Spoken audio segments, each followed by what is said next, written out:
大家好，现在的娱乐圈整风运动雷雨交加，有两种新兴的职业人开始借助东风兴风作浪了。他们成为了时下顶流艺人们、偶像明星们的最怕与噩梦，因为他们的背后是社死的阴影，是社会主义的铁拳。而这种铁拳足以让所有人都心惊肉跳、闻风丧胆。这两种职业人的强项在于一个挖字。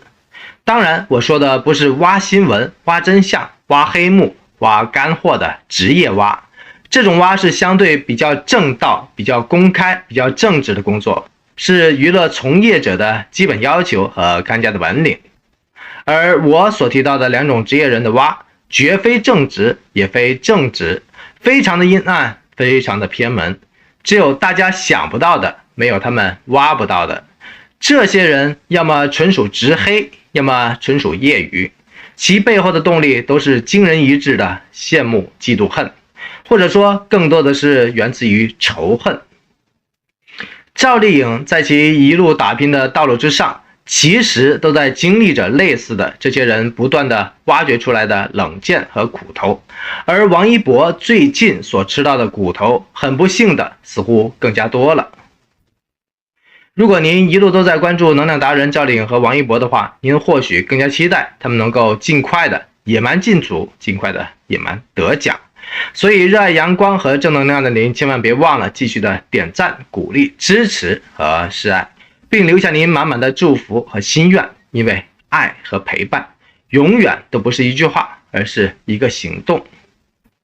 17世纪法国政治家、红衣主教黎塞留说过一句名言，他说：给我这个世界上最诚实的人写的6行字，我一定能从中找到足够的理由去绞死他。我想给我3行也行。只是来到了网络盛行、微博横行的21世纪，黎塞留所提到的6行字实在是太多了。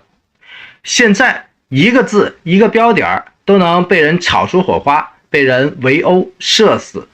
甚至于一个点赞都能让一个前途无量、才华无限的大好的青年走入绝境，永成路人。几年前就一档综艺选秀节目，某高帅的男艺人舞技非凡，人气超高，结果有好事者拿着放大镜逐字逐句的把这个风华正茂的年轻人的微博齐刷刷的刷了一遍，结果真的被好事者发现了。这个年轻人在14岁的时候，曾经在别人的帖子上点赞过貌似侮辱女性的留言。您没有听错，关键词是2个，一个是14岁的时候，也就是说一个貌似大多数人都会口无遮拦、放飞思想、百无禁忌的热血的年龄；一个是点赞，这么一个压根儿就不起眼的，也不代表任何政治观点的小小的点赞的动作，居然也是灾难的源头，让人细思极恐。要知道，点赞可以是赞同留言者的观点，也可以是支持留言者本人的一个下意识的动作而已，更有可能只是单纯的被作者的某种风趣的表达方式所打动了而已，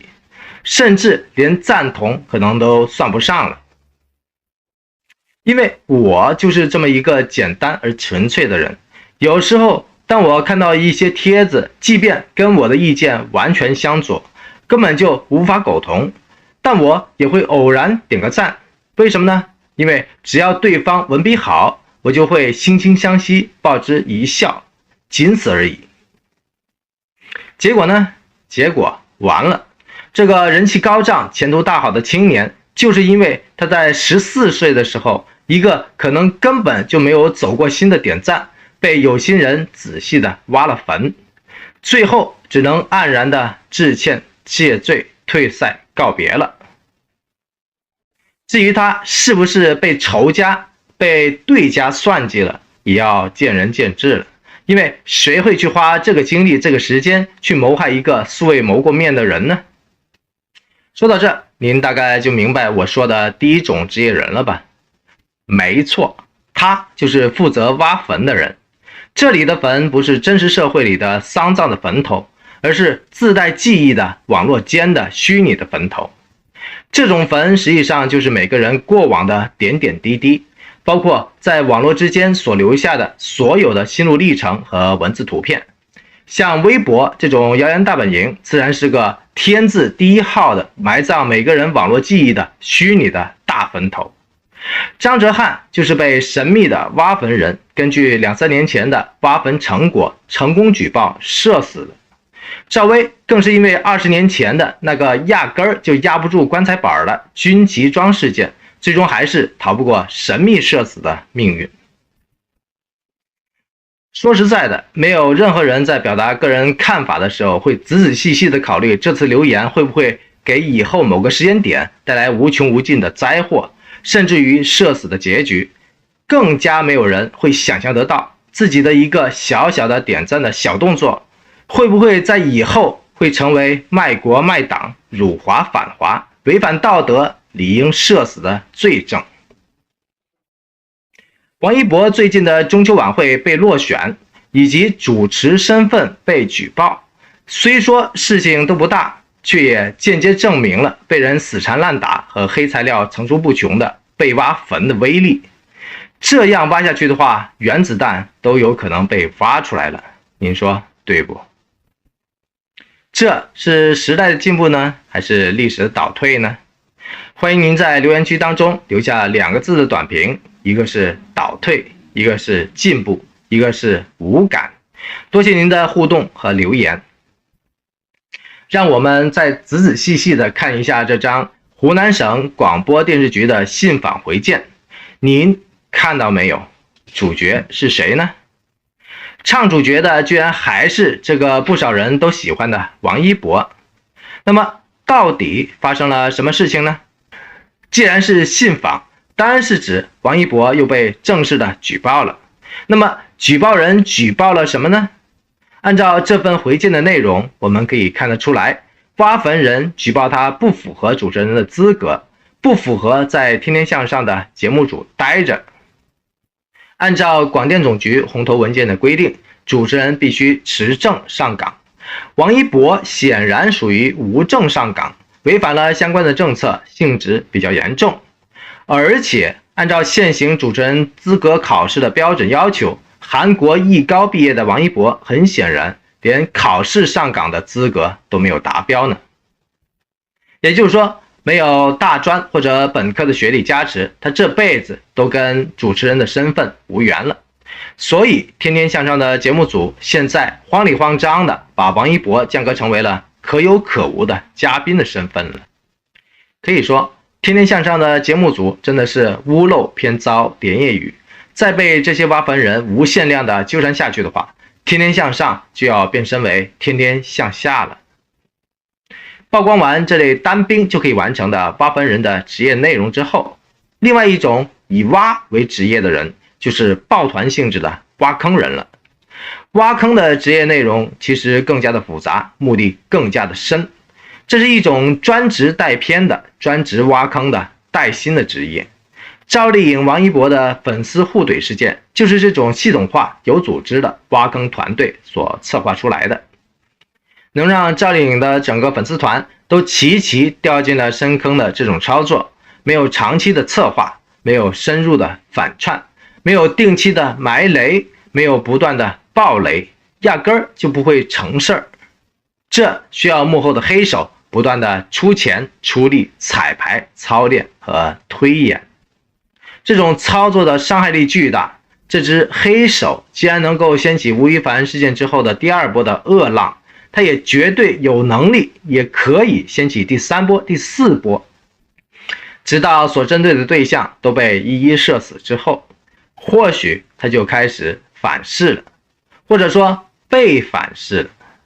总之，挖与被挖就如同一场猫捉老鼠，或者说老鼠捉猫的游戏。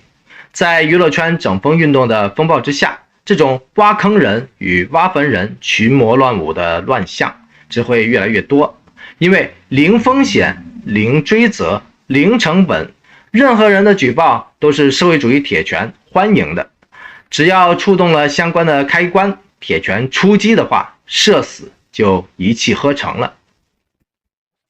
被动挨打的王一博，被人盯上的天天向上，以及无辜当灾的赵丽颖，这一连串的人和事让您想到了什么呢？是娱乐圈清朗的未来吗？是网信办描绘的愿景吗？是社会主义精神文明的胜利回归吗？欢迎你在留言区当中留下2个字的短评，给这2种人见怕鬼见愁的职业人，一个是挺好，一个是可恶，一个是无感。欢迎您的参与和互动。最后，您无论是喜爱赵丽颖还是喜欢王一博，或者衷心祝愿云匪夫妇黄茶 CP 这次能够安全的进组，野蛮的拿奖，都欢迎您大声的点个赞、鼓个励、加个油或者喝个彩，因为您的所有爱心、鼓励和支持已经证明了2、3次了，都是达成心愿的无形的能量。这些无形的能量慢慢汇聚起来的话，就是能够影响未来的、营造光明的巨大的能量场。这种能量场终有一日会为您，会为我拨开云雾，迎来阳光，更会影响到更多的人，包括您所喜爱和钟情的人。江湖太过的险恶，坚持不管他死活，爱一个人就请时常的大声的说出来。同样，我也欢迎您点赞、鼓励、订阅、转发和支持本频道，因为这里有爱、有光，也有盐。多谢您的一路的陪伴和宝贵的时间。